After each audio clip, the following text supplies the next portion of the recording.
Hello, this is CJ Ferry giving you Spindle City Straight Talk's commentary section.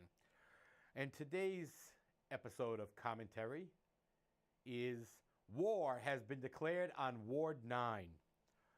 You know, we see the changes in city government over the past, 15 months, and we're divided. Some people are greatly appreciative of what this administration is trying to do, and others are going, what the hell is going on?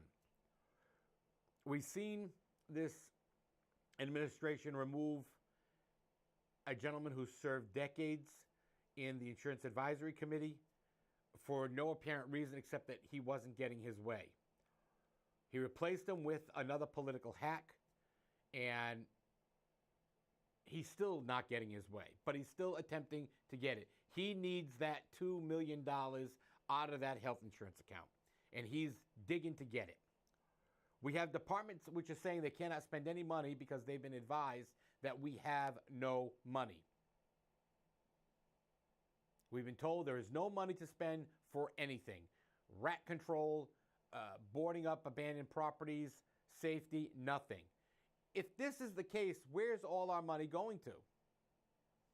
Now, I use the phrase war has been declared on Ward 9 because this administration started out with the termination of Brad Kilby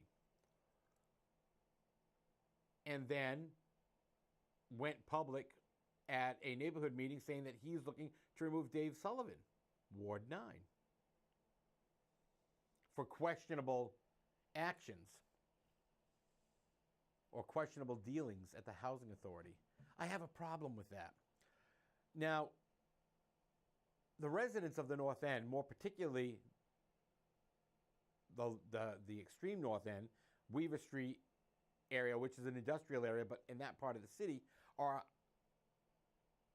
against the creation of a new detox facility down there. And here's the problem. State Representative Carol Fiola came out in opposition to any more detox beds in Fall River. And I support that. And Carol Fiola and I do not see eye to eye on many issues. But as is our position, if you're doing something right, we're going to back you on it and we're going to tell you it. So she's right. Fall River's already done its fair share. It's time for somebody else to pick up the slack. But then this mayor comes out, this administration, and says, oh no, we're all for putting another detox facility in Fall River. We need to expand it so more beds are available in Fall River. Well, I'm going to call Nancy Paul, and I'm going to call the mayor, and I'm going to call anyone who supports the creation of another detox facility in Fall River ignorant to the way it works. We could put in 100 detox beds in Fall River, and it doesn't mean that there are going to be more beds for people in Fall River. Stanley Street Treatment and Resources, like every other detox facility in this state, are part of an aggregate system.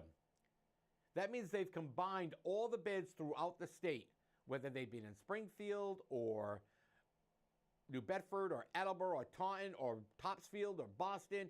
They're all combined. They're in the system. So Johnny Jones comes in because he needs to go into detox. And they key in what bed's available. The first bed that pops up is, for the sake of argument, Topsfield. Johnny's from Fall River. Well, too bad, you're going to Topsfield. Because Nancy Paul says, oh, it's unfair because then families can't come support their family members because they have to go somewhere else. They go somewhere else anyway, Nancy Paul. Get real. Don't bull the people. Don't shovel it. Fall River's done enough of its fair share. Here's the issues that we have.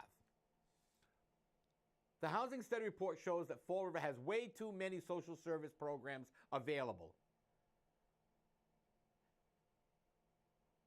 Almost all detox facilities have no discharge planning in place to assist the addict once they discharge from the facility. And in most cases, when they discharge from the facility, the door is open, they're pushed out the door is closed, that's it. So they end up on our streets. When you create a city like Fall River where it's one-stop shopping for the addict, for the scumbag, for the crime, you attract them. It's like bees to sugar or flies to crap. We become the attractive nuisance for the state of Massachusetts. You know, I wrote a commentary to a post that appeared on Facebook, which I'm not big on social media because, you know, everyone behind a keyboard is, you know, brave and macho, and they can all say what they want. But I brought some very key issues to this, and one of which was that most overdose cases are repeats. And with the onset of the widespread availability of Narcan, we as a society have created the new social norm: drug use without consequences. That's what we've done. You know, Darwinism has its place in America. Drug addiction is not a disease, it's a choice. The only person who did not have a choice is the newborn infant born to a mother who refused to care for the life of her unborn child or her own. A mother is supposed to love her child, born or unborn. But those moms loved the child known as opiates, not that which was an inconvenience to her escape. Drug addiction is an attempt to escape reality. It is an environmentally induced action. That means that it's not genetic. That means your environment can induce it. And if you don't have the will or wherewithal to get the help you need or to stand strong, you give in to the temptation. There's a lot of temptations in life. Food, chocolate, beer, wine, lots of it. So you're addicted to chocolate? I don't see them dumping billions of dollars into that. The greatest concern we as a society have here in Fall River is that when these people are discharged from the various facilities, the patient is left to tend for themselves, resulting in an increased population of homeless people and criminal activities that result because of the follow-up or of no follow-up or the improper discharge planning. Maybe we in Fall River should request that the detox centers move into cities, into towns and cities like Westport Point, Hyannis, or better yet, how about Hyannis Point? Hey, how about Martha's Vineyard, Nantucket? Maybe we can move them to Berlin, Williamstown, Natick, Andover, Arlington. How come those towns don't have? How come Dartmouth doesn't really have an inpatient detox facility? They have a lot of healthcare along Fawns Corner Road now, but you don't see it. How about Fairhaven? How about Marion? How about Wareham? Why don't we have these things available there? Why don't we put in these big facilities there? How about putting one in Middleborough? Why are these other upper echelon communities not sharing the wealth of addiction? Our biggest concern is the fact that another detox facility may indeed decrease property values, increase the crime rate,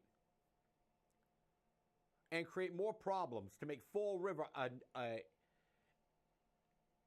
nuisance or an attractive nuisance to the population that we really don't want.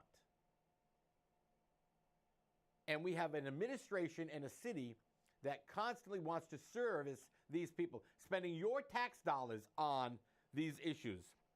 Fall River has already done more than their fair share for over 4 decades.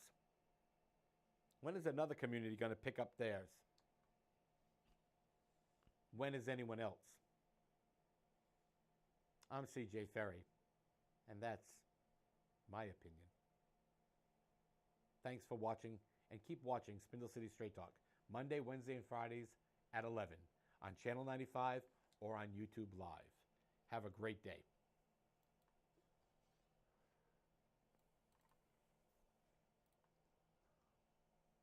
Are those of the producers and/or the persons